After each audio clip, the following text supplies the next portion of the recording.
How to trade spot on Huobi Exchange. First of all, open the app on your device and make sure you are logged in.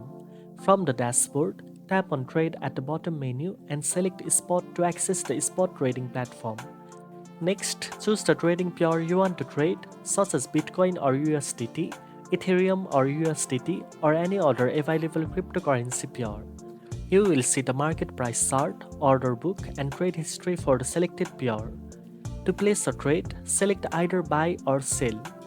You can choose between market order for instant execution at the current market price or limit order to set your desired price. Enter the amount you want to trade, double check all the details and tap confirm to complete the transaction. After your trade is executed, you can check your spot wallet to view updated balances and transaction history.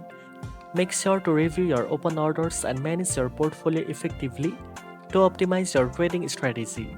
Now you know how to trade spot on Huobi Exchange.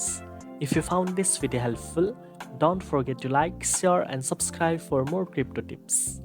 Thanks for watching and I'll see you in the next one.